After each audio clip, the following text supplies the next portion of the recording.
Question number 12 है find the angle between the planes this and this. ये दो plane है, इस दोनों प्लेन के बीच का एंगल फाइंड आउट करना है। तो ये प्लेन ये है, क्या है? Vector n1। क्या है ये? वेक्टर n1 कितना है ये? 2i cap plus 2j cap minus 3k cap. और n2 बोलो 3i cap minus 3j cap 5k cap. Okay, ये है। अब cos थीटा बराबर क्या होता है?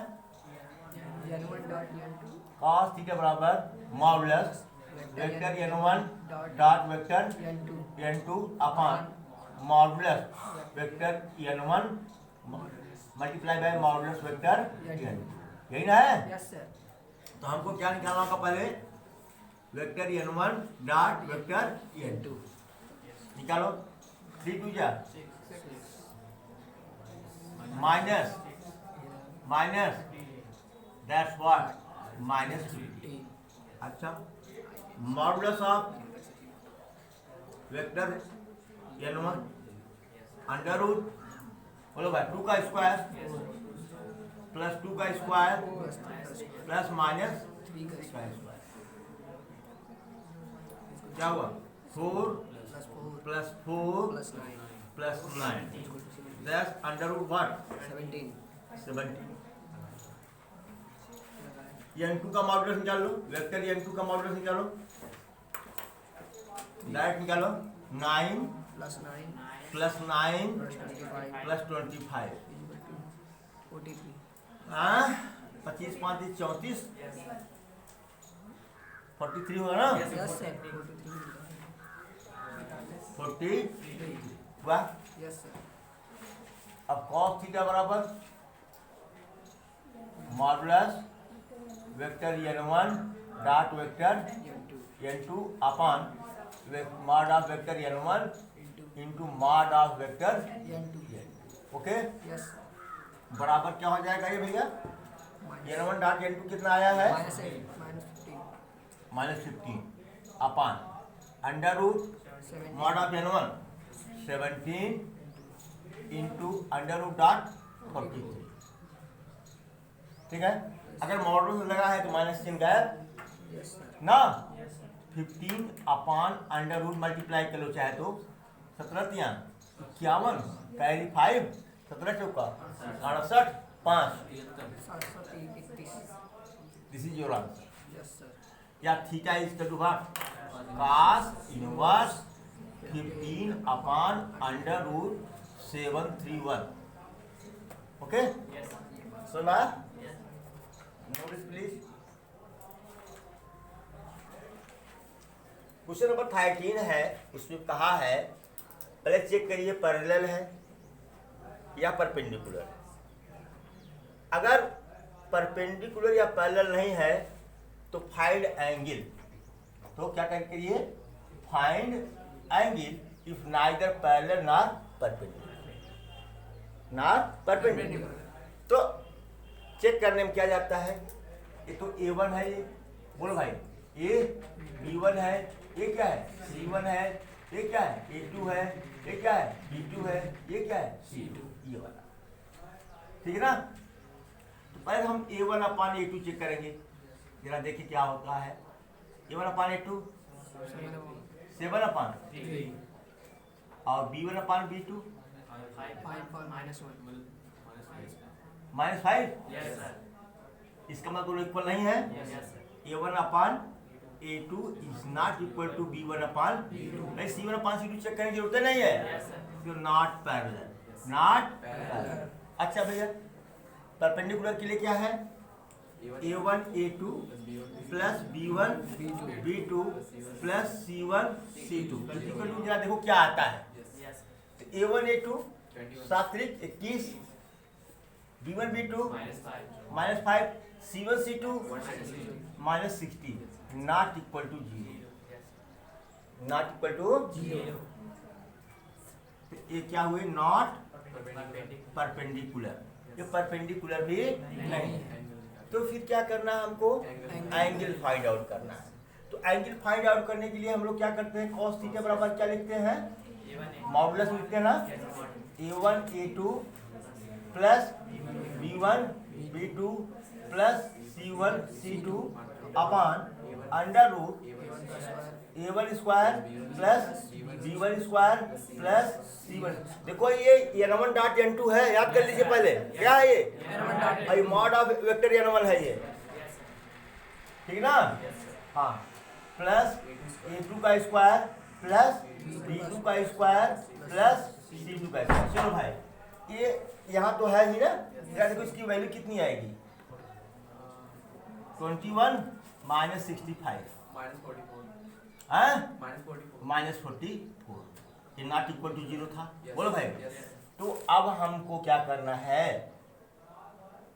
मॉडुलस माइनस 44, ओके, अपन a1 स्क्वायर बताओ 49 plus b1 square 25 plus c1 square 36, फिर अंडर रूट ना, क्या हो जाएगा? 9 plus 1 plus 100। Any problem? Modulus लगा हुआ है, तो अब तो मॉडुलस हटा दीजिए, तो 44 लिख लीजिए अंडर रूट, ये कितना हुआ? 110। देखो भाई गलत मत बोल देना, नहीं पता चला फिर। ये कितना हुआ? ये 110 हुआ ना, दोनों? अच्छा, 110, इसका मतलब 44 अपान 110 ना, थीटा इसका टू व्हाट? या काट दें क्या इसको? 22 अपान 55।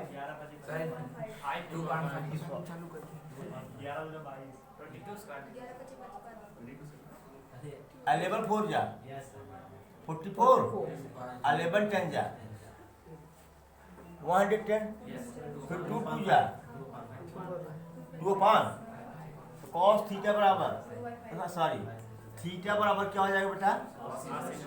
cos इनवर्स 2 अपान 5। जरा आंसर चेक करो, आया है?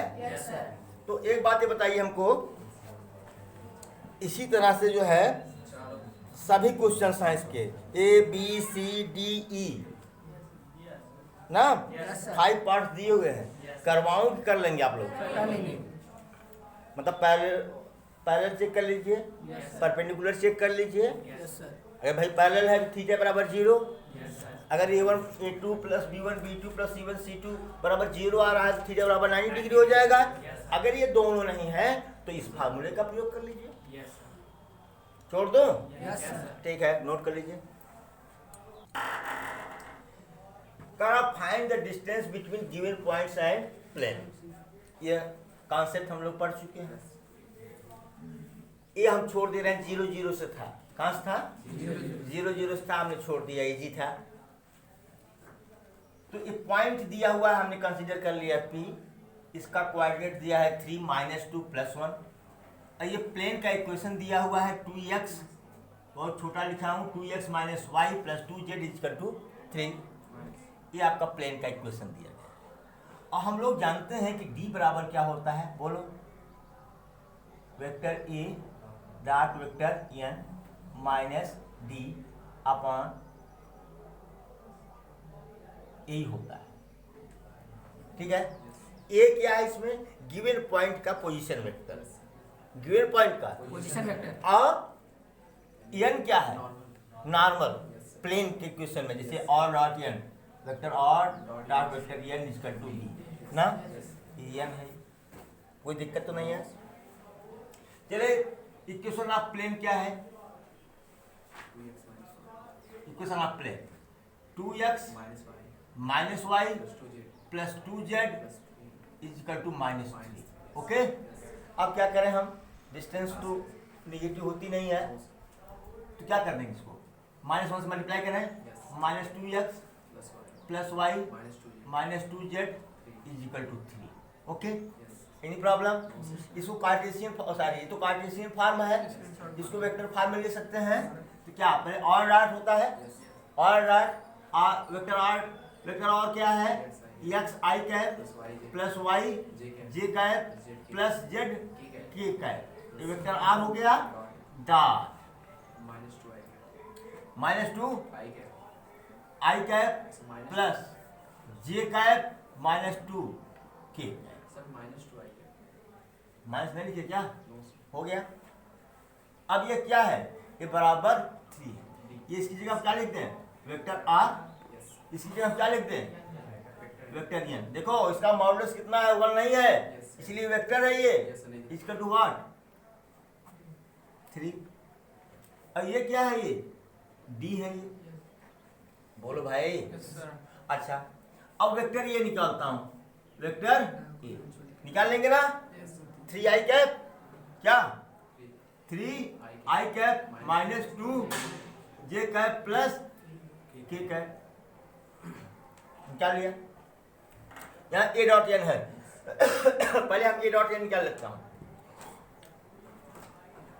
Vector a dot vector A बराबर ए कितना है 3 आई कैप -2 जे कैप प्लस के कैप एन कितना है -2 आई कैप प्लस जे कैप -2 के कैप। ओके, ये बराबर कितना हुआ -6, बोलो भाई -2 फिर -2 व्हाट -10, चेक कर लो भाई, -10 है। अच्छा मॉड ऑफ वेक्टर एन निकाल लो, क्योंकि जरूरत पड़ेगी ना यहाँ पर। मॉड ऑफ वेक्टर एन यही है ना, वेक्टर एन √4 + 1 + 4 दैट्स व्हाट 3। बोलो भाई, तो कॉस डी बराबर क्या हो जाएगा, बोलो बेटा, vector a dot vector n कितना आया है -10, डी कितना है 3 -3 अपान 3, यही ना, तो -13/3 मतलब 13/3 यूनिट। जरा आंसर चेक करो, 14 का बी है ये, सही है। इसमें कई पार्ट 4 पार्ट दिए हुए हैं, बी हमने कर दिया है, बाकी कर लेंगे। अगर आप लोगों को समझ नहीं आए तो कमेंट बॉक्स में डाल दीजिए, मैं सॉल्व करके भेज दूंगा।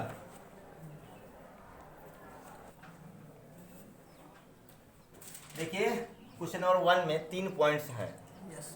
इसमें करा कि एक पॉइंट से मूल बिंदु से जाने वाली लाइन और 2 पॉइंट है इसको मिलाने वाली लाइन, इन दोनों पॉइंट्स को मिलाने वाली लाइन और इस पॉइंट को ओरिजिन से मिलाने वाली लाइन, ये क्या है, परपेंडिकुलर हैं। ये क्या है, परपेंडिकुलर। चलिए भाई परपेंडिकुलर है, तो पहले तो हम ये मान लीजिए ए है, ये वो ए निकाल लो। इसके बाद क्या करना होगा हमको, मान लीजिए पॉइंट यहाँ पर है, इसके बाद तो हम ये मान लो पॉइंट सी है, ये पॉइंट क्या है डी है, फिर ओ डी निकाल लें, फिर क्या निकाल लें सी डी निकाल लें, तब ये सी डी का इक्वेशन आ जाएगा। फिर क्या आएगा ओ ए का इक्वेशन आएगा। अब दोनों में कंडीशन लगवाएंगे, क्या a1 a2 + b1 b2 + c1 c2 बराबर 0 है। अगर 0 है तो परपेंडिकुलर है, और अगर 0 नहीं है तो परपेंडिकुलर नहीं है। चलिए ओ ए बराबर क्या हो जाएगा, पोजीशन वेक्टर ओ ए बराबर क्या हो जाएगा 2i कैप प्लस जे कैप प्लस के कैप। बोलो भाई ओ सी कितना हो जाएगा, ओ सी 3i कैप प्लस 5 जे कैप माइनस के कैप। और ओ डी कितना हो जाएगा भैया 4i कैप प्लस 3 जे कैप माइनस के कैप। ओके, अब सी डी कितना हो जाएगा बाबू, ओ डी माइनस ओ सी। बोलो तो तो ओडी में से ओसी को माइनस करो तो 4i में से 3i गया, आई कैप 3i में से 3j में से 5j निकला, माइनस 2j कैप बोलो। अब फिर ये 0 के कैप हो गया, ये हो गया CD। अच्छा चलिए, अब ये क्या हो गया, OA। इसको मानते हैं कि रिलेटिव वेक्टर A, ठीक है। अब इसको CD को क्या मानते हैं, ये वेक्टर B है। अगर vector A vector B perpendicular हैं तो इनके डायरेक्शन कोसाइन के मल्टीपल का सम क्या आना चाहिए, करस्पॉन्डिंग डायरेक्शन कोसाइन। तो सपोज करो अगर ये A है तो A1 कितना हुआ भैया 2, B1 कितना हुआ 1, C1 कितना हुआ 1, ये B है, ठीक है ना। तो A1 कितना हुआ, सॉरी A2 कितना हुआ 1, B2 कितना हुआ -2, C2 कितना हुआ 0, B2 -2 है ना। चलो A1 A2 plus B1 B2 plus C1 C2 ना, ये बराबर कितना होगा, A1 A2 2, B1 B2 -2 plus 0 equal to 0। Hence what, हाँ OA is perpendicular to CD। हो गया क्वेश्चन नंबर 1 मिसलिनियस एक्सरसाइज का क्वेश्चन नंबर 1 हो गया। नोट करें प्लीज इसको। क्वेश्चन नंबर 2 है कि दो लाइंस हैं, दो परपेंडिकुलर लाइंस हैं, उनके direction cosine L1 M1 N1 और L2 M2 N2 है ना।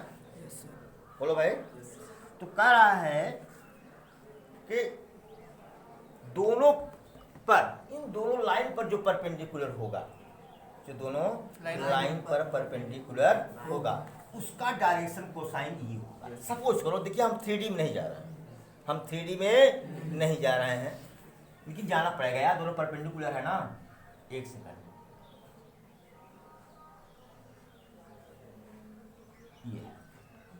ये लाइन L1 है ना, ये लाइन क्या है L2 है। ये क्या होगा L1 क्रॉस L2 होगा कि नहीं होगा, बताओ पहले। हाँ इसके बीच का, चाहे L2 क्रॉस L1 करो ऊपर जाएगा, या L2 क्रॉस L1 या L1 क्रॉस L2 करो ऐसे ऊपर, या L2 क्रॉस L1 करो ये नीचे, होगा कि नहीं। हाँ अच्छा, एक बात ये सोच लीजिए पहले कि लाइन में डायरेक्शन कोसाइन के दो पेयर्स होते हैं। यहाँ केवल एक पेयर दिया हुआ है, क्या दिया हुआ है, केवल एक पेयर दिया हुआ है। इसका मतलब ये क्या है, वेक्टर है। क्या ये वेक्टर है, ये पॉइंट ओ ले लिया हमने, ये क्या है वेक्टर। ये वेक्टर L1 है, ये वेक्टर L2 ना। अगर हम इसका क्रॉस प्रोडक्ट ले लें, इसका हम क्या ले लें, क्रॉस प्रोडक्ट ले लें, तो क्रॉस प्रोडक्ट का डायरेक्शन क्या होगा, इन दोनों के परपेंडिकुलर होगा, ठीक है। इसका मतलब जब हम क्रॉस प्रोडक्ट जब हम लेंगे तो उसका डायरेक्शन क्या होगा, परपेंडिकुलर। इसका मतलब क्रॉस प्रोडक्ट का क्रॉस प्रोडक्ट जो आएगा, जो उसका डायरेक्शन कोसाइन होगा, ये और ये समझ में आया। चलिए, vector L1 cross vector L2, हम वेक्टर ले रहे हैं क्योंकि एक पेयर दिया गया है डायरेक्शन कोसाइन का। अगर दो पेयर होता तो हम लाइन को पढ़ते, इसको क्या पढ़ते, लाइन पढ़ते। तो क्या होगा भैया, I J K L1 L2 M1 M2 N1। अगर कुछ लोगों को प्रॉब्लम हो रही है, इतना समझ लीजिएगा कि वेक्टर L1 बराबर क्या हो जाएगा, L1 I cap plus M1 J cap plus N1 K cap, और वेक्टर L2 बराबर क्या हो जाएगा, L2 I cap plus M2 J cap plus N2 K cap. Confuse मत होइए आप, ठीक है। चलिए आई लेता हूँ ये वाला m1 n2 minus m2 n1 आई कैप ना माइनस जे कैप। जब जे कैप लूंगा तो इसको ढक दूंगा, इसको L1 n2 L1 minus L2 n1 plus के कैप क्या होगा ये? अब इसको हटा देता हूं, इसको ढक देता हूं, क्या होगा L1 m2 minus L2 m1 ठीक है। ओके, तो जरा देखिए L1 n2 दिया है नहीं दिया है, तो यहाँ प्लस दे देता हूँ। क्या लेता हूँ? Plus I cap m1 n2 minus m2 n1 plus J का भी लेता हूँ सॉरी या n1 n2 minus n2 n1 ठीक है। जे कैप सॉरी जे कैप तो है प्लस के cap what L1 m2 minus L2 m1 हो गया। तो डायरेक्शन कोसाइंस क्या हुए भैया? m1 n2 minus m2 n1 कामा n1 n2 sorry minus n2 l1 ना कामा L1 m2 minus L2 m1। सीधी सी बात यार, अगर दो लाइन परपेंडिकुलर हैं ना हैं, कह रहा है उसके परपेंडिकुलर वेक्टर का डायरेक्शन कोसाइन ज्ञात कीजिए, तो निश्चित है कि इसका परपेंडिकुलर डायरेक्शन क्या होगा? इन दोनों लाइन का क्या होगा? Cross product. या दोनों वेक्टर का क्या होगा? क्रॉस प्रोडक्ट होगा कि नहीं होगा? सीधे से क्रॉस प्रोडक्ट इसमें निकालना था। सो इजी था ना? नोट करेंगे। देखिए दो वेक्टर्स दिए हुए हैं, लाइन में नहीं कह रहा हूँ, हालांकि लाइन क्वेश्चन दिया गया है, लेकिन हमने कहा कि एक पेयर दिया है डायरेक्शन रेशियो का। क्या दिया है? एक पेयर। अगर जब एक पेयर रहे, जानते हैं what is the vector? Vector is a directed line. What is the vector? Vector is a directed line. तो वेक्टर तो लाइन ही है, कैसी है? डायरेक्टेड है। हाँ अब कैसी directed? Unidirectional line. What? Unidirectional line. और vector is a ray. Vector is a रे रे रे रे वन डायरेक्शनल है। इसी को हमने कहा डायरेक्टेड लाइन, हमने पढ़ दिया। क्या पढ़ दिया?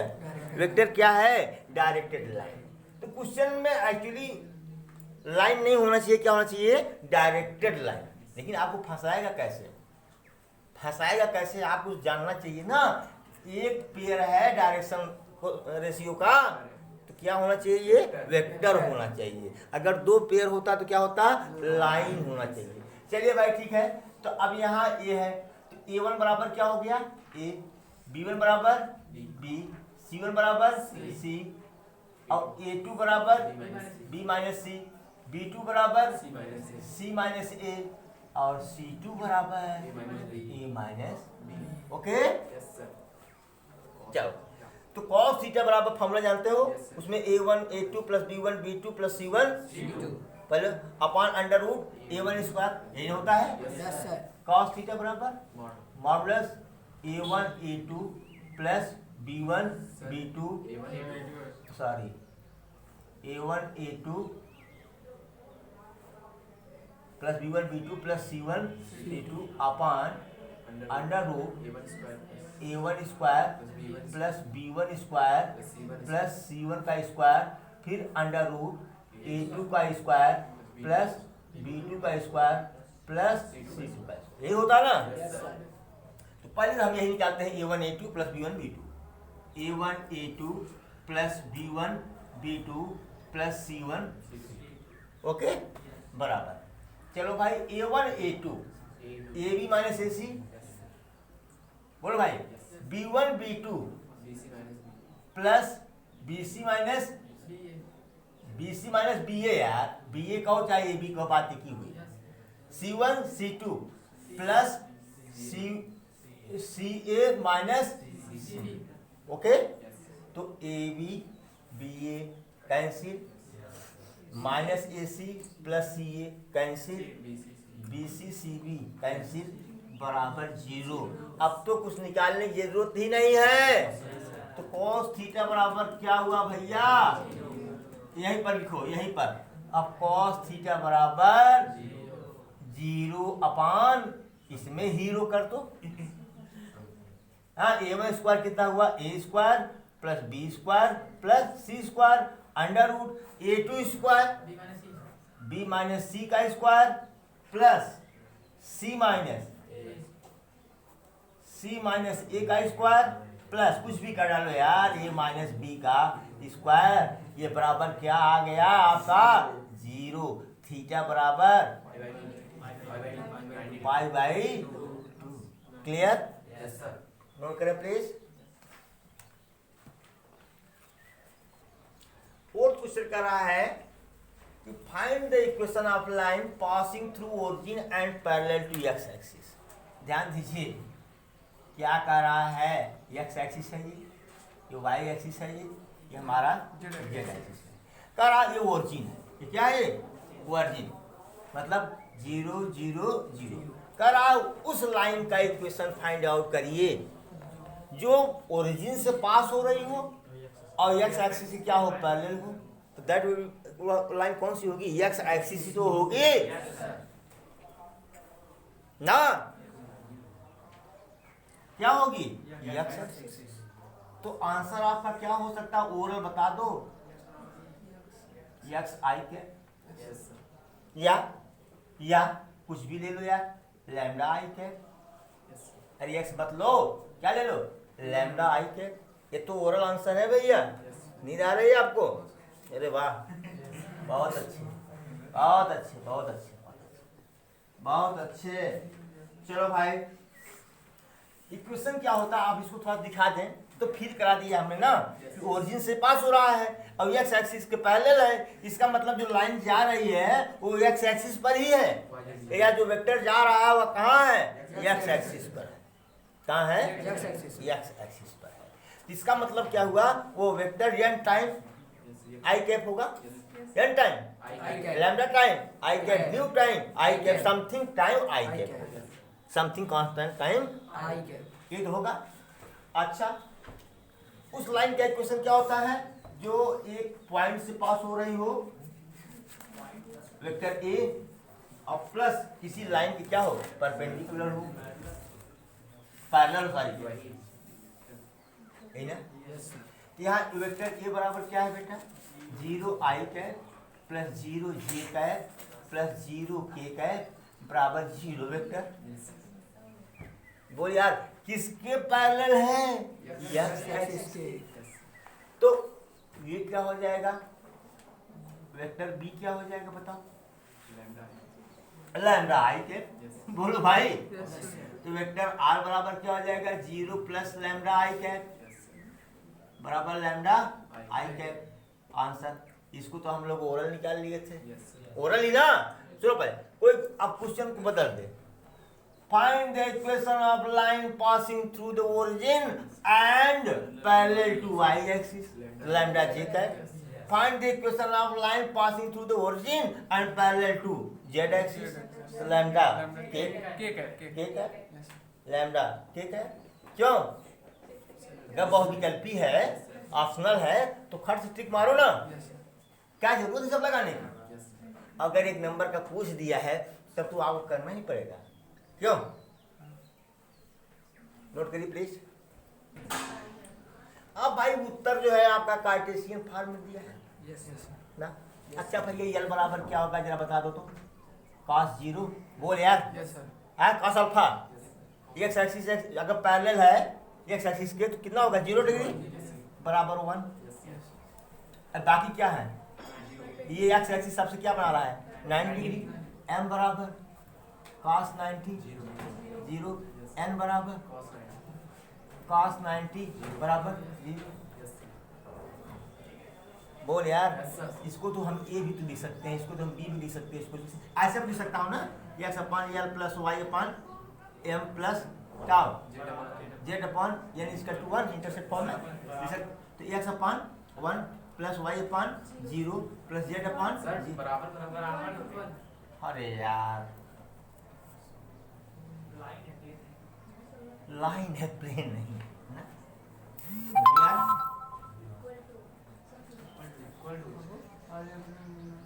अच्छा ये वाला है, हम भी यार सठिया गए हैं क्या?